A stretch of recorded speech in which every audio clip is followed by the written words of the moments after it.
Hi everyone, I'm Daisy Rocha and this is what's happening in Brazil. We start by updating you on the latest news from the country.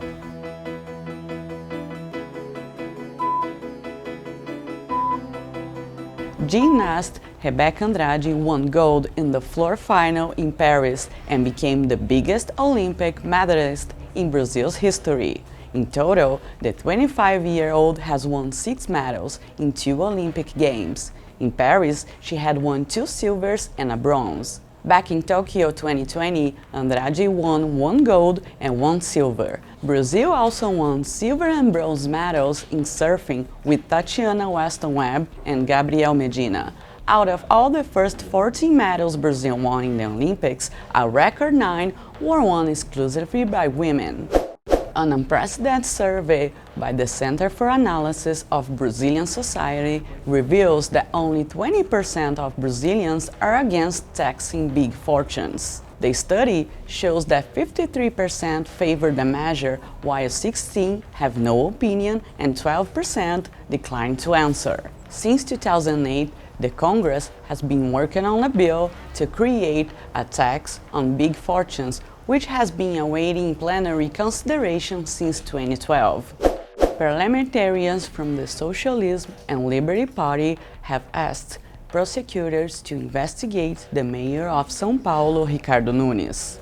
The legislators made the request to prosecutors from both the electoral and the labor office. Among the accusations against Nunes are moral harassment, violations of labor rights, of electoral regulations, and the use of public structure for electoral purposes. The lawsuit was filed after Brasil de Fato reported that São Paulo City Hall is pressuring workers to join Ricardo Nunes' electoral campaign under penalty of losing their jobs.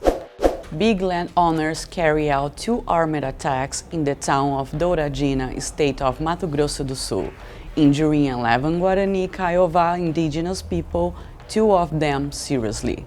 The conflict began in July after the Guarani Kaiowá retook ancestral territories that had already been assigned to them, but failed to be transferred and were also overlapped by farms. A federal judge has ruled in favor of the indigenous people and against the big farmers. With the temporary decision, the Guarani Kaiowá people are now entitled to stay until a new and definite decision is taken.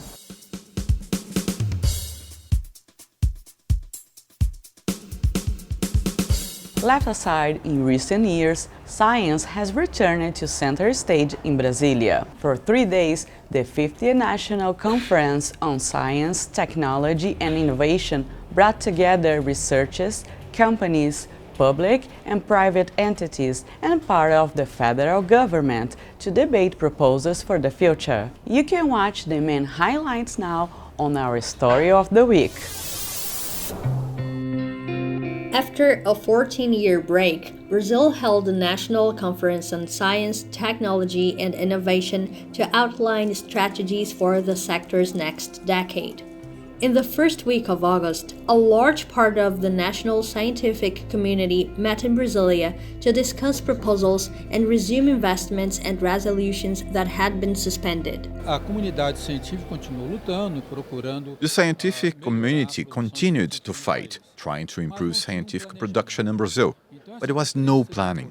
So this conference was significant because we will start it by drawing up resolutions aimed at science, technology, and innovation strategy for the country. The 5th edition of the conference had an intense schedule of panels and debates on sustainability, reindustrialization, social justice, and regional integration. At the opening of the event on June 30th, President Luiz Inácio Lula da Silva received the first plan on artificial intelligence in Portuguese, committed to being national and taking the risks to society into account.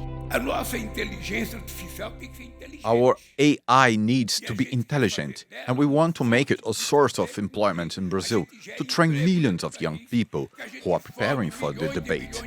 In addition to denialism, which has had severe consequences during the COVID-19 pandemic, Brazilian science still has to overcome investment cuts in universities, research centers, and scholarships. According to data from the Coordination of the Improvement of Higher Education, also known as CAPES, there have been more than 25% open vacancies in master's and doctoral degrees since 2020. This doesn't mean critical work isn't being done in different strategic areas. The conference's magnitude is also shown by its scope and reach. Since December 2023, more than 27 preparatory events have involved around 100,000 people from different sectors and all Brazilian states. That is a way of transversally addressing specific demands and more general issues, such as the climate emergency, besides taking advantage of Brazil's virtues and potential. Entre os 10 planos estratégicos que nós colocamos especial para... Among the 10 strategic plans, we included a special one for the Amazon, because Brazil has many advantages. We have the problem of global warming, but we haven't yet implemented the issue of carbon credits. Even outside the government, companies are now investing in planting native forests in huge degraded areas. We have an excellent opportunity to make the most of our biodiversity, and Brazil has to take on this role.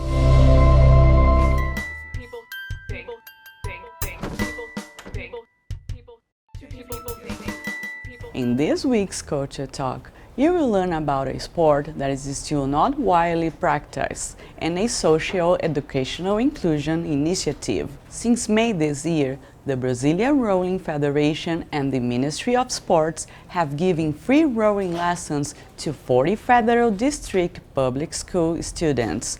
The activities take place on Lake Paranoá.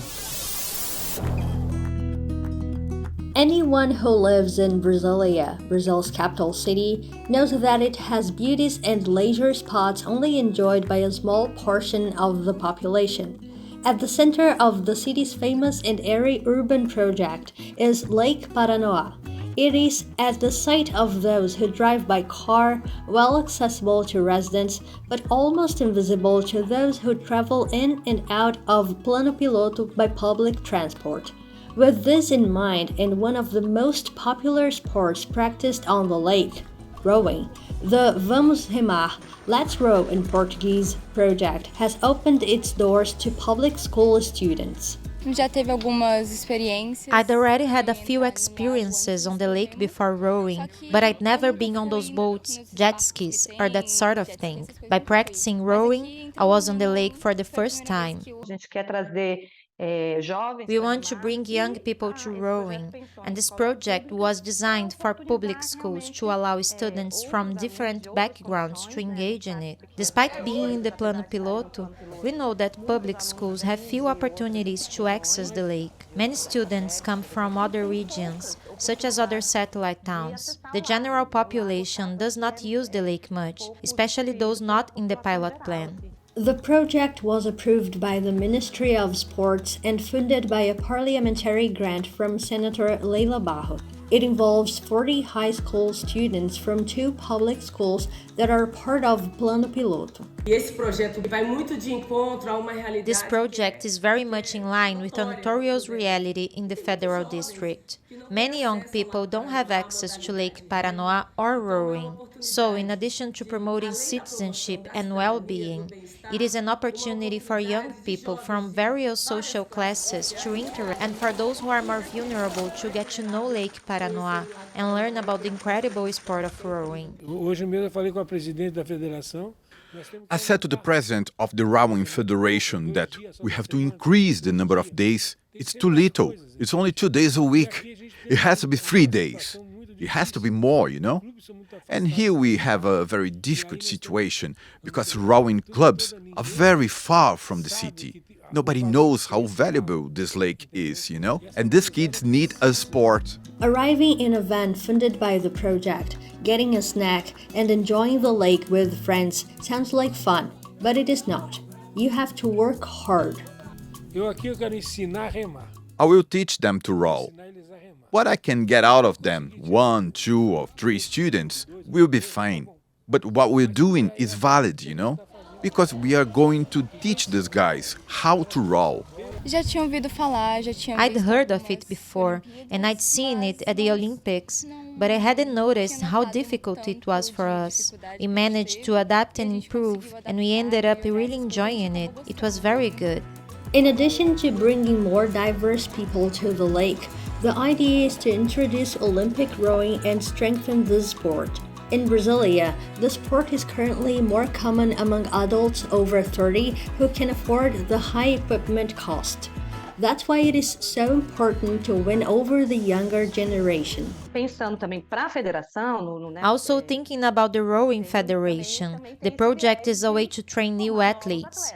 So if, from this group, some of them stand out, showing that they can thrive in this sport, then we intend to work on them, so that they become athletes. But that's not the focus of the project.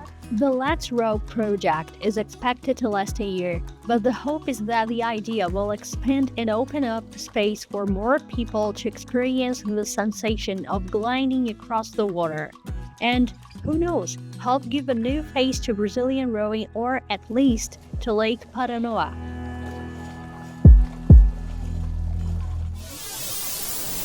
Did you like the show? So hit the like button and share it with your friends. Don't forget to subscribe to our channel to receive notifications. We'll see you next week.